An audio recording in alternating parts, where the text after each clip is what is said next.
Hello friends, ഇന്ന് നമ്മൾ നോക്കുന്നത് ഒരു ചെറിയ കിച്ചൺ, അതായത് നമ്മുടെ വീടിനോട് അറ്റാച്ച് ചെയ്ത് വരുന്ന ചെറിയ കിച്ചണിൽ തന്നെ വർക്ക് ഏരിയ അല്ല, ചെറിയ കിച്ചൺ എങ്ങനെ മനോഹരമായിട്ട് എന്നാൽ ആ ചെറിയ ഏരിയയിൽ തന്നെ എല്ലാ കാര്യങ്ങളും കൊള്ളിച്ചുകൊണ്ട് എങ്ങനെ ചെയ്യാം എന്നുള്ള ഡീറ്റെയിൽസ് വീഡിയോ ആണ് നമ്മൾ ചെയ്യുന്നത്.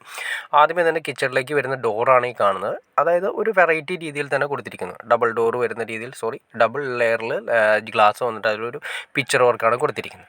പിന്നെ വരുന്നതെന്ന് വെച്ചിട്ടുണ്ടെങ്കിൽ നേരെ നോക്കുന്ന തൊട്ടടുത്ത് തന്നെ തൊട്ടപ്പുറത്ത് തന്നെ ഒരു ചെറിയൊരു ഷെൽഫ് കൊടുത്തിട്ടുണ്ട്. നമുക്ക് അത്യാവശ്യം എന്തെങ്കിലും ക്രോക്കറി കാര്യങ്ങളൊക്കെ ചെറിയൊരു ഷെൽഫ്. പിന്നെ മുകളിൽ കബോർഡ് വർക്കിനേക്കാൾ ബെറ്ററായിട്ട് നമ്മൾ ചെയ്ത് കൊടുത്തിരിക്കുന്നത് സ്ലാബ് തന്നെയാണ് ചെയ്തിരിക്കുന്നത്. മുകളിലും താഴെയും സിങ്കിൻ്റെ താഴെയൊക്കെ വരുന്നത് സ്ലാബ് തന്നെയാണ് ചെയ്യാൻ ഉദ്ദേശിക്കുന്നത്. സ്ലാബ് തന്നെ ചെയ്തതിന് ശേഷം കോളം തിരിക്കാനാണ് ഉദ്ദേശിക്കുന്നത്. അപ്പോൾ നമുക്ക് കബോർഡ് വർക്കിൽ വരുന്ന വലിയൊരു എമൗണ്ട് നമുക്ക് അങ്ങനെ സേവ് ചെയ്യാൻ സാധിക്കും. എല്ലാം തന്നെ ചെയ്തിരിക്കുന്നത് കട്ട വെച്ച് കെട്ടിയതിന് ശേഷം അതിൻ്റെ മുകളിൽ സ്ലാബ് വെച്ചിട്ടാണ് ചെയ്തിരിക്കുന്നത്. പിന്നെ നിങ്ങൾ ഒറ്റയ്ക്ക് അറിയാൻ പറ്റും. പിന്നെ ഈ സൈഡിലാണെങ്കിലും നമ്മൾ ഇതുപോലെ തന്നെ ഭിത്തി കെട്ടുന്ന സമയത്ത് ചെറിയൊരു പോർഷനിൽ ഒരു 50 സെൻറ്റിമീറ്റർ ഉള്ളിലേക്ക് കിട്ടാവുന്ന രീതിയിൽ അധികം പ്രൊജക്ഷൻ ഇല്ലാത്ത രീതിയിൽ ചെറിയൊരു ക്രോക്കറി ഷെൽഫ് കൂടി ചെയ്തിട്ടുണ്ട്. പിന്നെ നമുക്ക് വരുന്നത് നമ്മുടെ സിങ്കിൻ്റെ ഏരിയ നമ്മളൊരു കോർണറിലേക്ക് കൊടുത്തുകൊണ്ട് സിങ്കിൻ്റെ ഏരിയകളിൽ അധികം സ്ഥലം നഷ്ടപ്പെടുന്നില്ല. ഇപ്പുറത്തെ സ്ഥലം നമുക്ക് ഫുള്ളായിട്ട് യൂസ് ചെയ്യാൻ സാധിക്കും. ഒരു കോർണറിലേക്ക് മൊത്തം നമ്മൾ ഉപയോഗിക്കുന്നതുകൊണ്ട് ഗുണം എന്താ വെച്ചിട്ടുണ്ടെങ്കിൽ ആ സിങ്കിൻ്റെ ഏരിയകളിൽ അപ്പുറത്തെ സൈഡുകളിലേക്ക് നന്നായിട്ട് യൂസ് ചെയ്യാൻ സാധിക്കും. അതിന് വേണ്ടിയിട്ട് നമ്മളോട് കൊടുത്തിരിക്കുന്ന മോട്ടറിൻ്റെ സ്വിച്ച് അവിടെ കൊടുത്തിട്ടുണ്ട്. പിന്നെ 2 പ്ലഗ് സ്വിച്ചും പവറിൻ്റെ തന്നെ കൊടുത്തിരിക്കുന്നത്, 2 പവർ കൊടുത്ത് പ്ലഗ് സ്വിച്ചും അവിടെ തന്നെ കൊടുത്തിട്ടുണ്ട്. ആ ഏരിയയിൽ മിക്സി കാര്യങ്ങളും അത് ഇൻഡക്ഷൻ കുക്കറൊക്കെ വയ്ക്കുന്നതിന് ഉപയോഗിക്കാം. പിന്നെ നിങ്ങൾ ഇത് ശ്രദ്ധിച്ചറിയാൻ പറ്റും, കണ്ടോ, സാധാരണയിൽ ഒരു 5 ഇഞ്ച് താഴ്ത്തിയാണ് ഇട്ടിരിക്കുന്നത്. അത് വേറെ ഒന്നുമില്ല, നമ്മുടെ സ്റ്റൗ വയ്ക്കാൻ വേണ്ടി, അതായത് ഗ്യാസ് സ്റ്റൗ വയ്ക്കാൻ വേണ്ടിയിട്ടാണ് അത് ചെയ്തിരിക്കുന്നത്. അത് കറക്റ്റായിട്ട് ചെയ്ത് കറക്റ്റ് അതിൻ്റെ ഉള്ളിൽ ഇറങ്ങിയിരുന്ന് നീറ്റായിട്ടിരിക്കും. പിന്നെ വരുന്നതെന്ന് വെച്ചാൽ അടുത്ത ഏരിയയിലാണെങ്കിലും തൊട്ടപ്പുറത്ത് 2 പവർ പ്ലഗ് കൊടുത്തിട്ടുണ്ട്. പിന്നെ ഇൻഡക്ഷൻ കുക്കർ കൊടുക്കണമെങ്കിൽ അവിടെ കൊടുക്കാം. പിന്നെ 2 സ്വിച്ച് എക്സ്ട്രാ നിങ്ങൾക്ക് കാണാൻ സാധിക്കും. അത് നമ്മൾ ചിമ്മിണിക്ക് വേണ്ടി ചെയ്തിരിക്കുന്നതാണ്, അതായത് ഹോബിന് വേണ്ടിയിട്ട്. ഹോബ് എന്ന് പറയുന്നത് നമ്മൾ നേരത്തെ പറഞ്ഞു, നമ്മുടെ ഗ്യാസ് അടുപ്പ് വയ്ക്കുന്നതിൻ്റെ മുകളിലായിട്ട് നമുക്ക് വേണമെങ്കിൽ ഹോബ് സെറ്റ് ചെയ്യാം. അതിന് വേണ്ടിയിട്ടുള്ള ഓപ്ഷനും കൂടി ചെയ്തിട്ടുണ്ട്.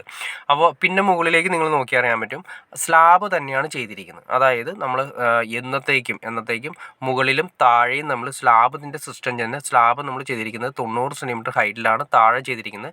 മുകളിലേക്ക് നമുക്ക് നമ്മുടെ തല മുട്ടാത്തതിന് മുകളിലേക്ക്, അതായത് തല നിന്ന് കഴിഞ്ഞാൽ മുട്ടാത്തതിന് ഇത് സാധാരണ നമ്മൾ കബോർഡ് ചെയ്യുന്ന സിസ്റ്റത്തിൽ തന്നെയാണ് ചെയ്തിരിക്കുന്നത്. അപ്പോൾ സിമ്പിളായിട്ട് പറഞ്ഞാൽ ഇതിൻ്റെ ഏറ്റവും വലിയ ഗുണം എന്താണെന്ന് വെച്ചിട്ടുണ്ടെങ്കിൽ കബോർഡിൻ്റെ ഫ്രെയിം നമ്മൾ ചെയ്യേണ്ട ആവശ്യം പറ്റുന്നതിന് അതിൻ്റെ ഡോറ് മാത്രം ചെയ്താൽ മതി. വലിയൊരു പൈസ നമുക്ക് സേവ് ചെയ്യാൻ സാധിക്കും. അതായത് ഇതിൻ്റെ അകത്ത് ടൈല് കാര്യങ്ങളൊക്കെ ചെയ്തതിന് ശേഷം കബോർഡിന് വരുന്ന ആ ഫ്രണ്ടിൽ വരുന്ന ഡോറ് നമുക്ക് വേണമെങ്കിൽ സെലക്ട് ചെയ്യാം.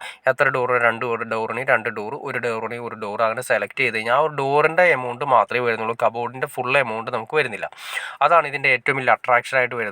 പിന്നെ മെയിനായിട്ട് കയറി വരുന്ന ഏരിയകളിൽ നമ്മൾ മൊത്തം കൺട്രോളിങ്ങിന് വേണ്ടി ഒരു സ്വിച്ച് ബോർഡ് കൊടുത്തു, 130 സെൻറ്റിമീറ്റർ ഹൈറ്റിൽ സ്വിച്ച് ബോർഡ് കൊടുത്തു. ഇതാണ് നമ്മുടെ ഫിനിഷിംഗ് സ്റ്റേജ് വരുന്ന കിച്ചണിൻ്റെ ഏരിയ വരുന്നത്. നീറ്റാണ്, എന്നാൽ എല്ലാ സൗകര്യങ്ങളോട് കൂടിയിട്ട്. പിന്നെ സ്റ്റൗവിൻ്റെ ഏരിയ നിങ്ങൾ ശ്രദ്ധിച്ചാൽ മനസ്സിലാക്കാൻ സാധിക്കും. കുറച്ച് നേരത്തെ പറഞ്ഞു താത്തിയിട്ടിരിക്കുന്നത് കറക്റ്റായിട്ട്. അത് വേറെ ഒന്നിനുമില്ല, നമ്മൾ സ്റ്റൗ വെച്ച് കഴിയുമ്പോൾ നമ്മുടെ മുകളിലുള്ള സ്ലാബിൻ്റെ സെയിം ഹൈറ്റിൽ തന്നെ നമ്മുടെ സ്റ്റൗവിൻ്റെ സെയിം ഹൈറ്റായിട്ട് വരും. അപ്പോൾ നമുക്ക് സിമ്പിളായിട്ട് കൈകാര്യം ചെയ്യുന്നതിന് സ്റ്റൗ ഒരുപാട് പൊങ്ങി നിൽക്കുന്ന കാര്യങ്ങളോ അങ്ങനെ പ്രശ്നങ്ങളോ കാര്യങ്ങളോ ഒന്നും തന്നെ വരുന്നില്ല. ഒരേ ലെവലിൽ തന്നെ കീപ്പ് ചെയ്യാൻ സാധിക്കും.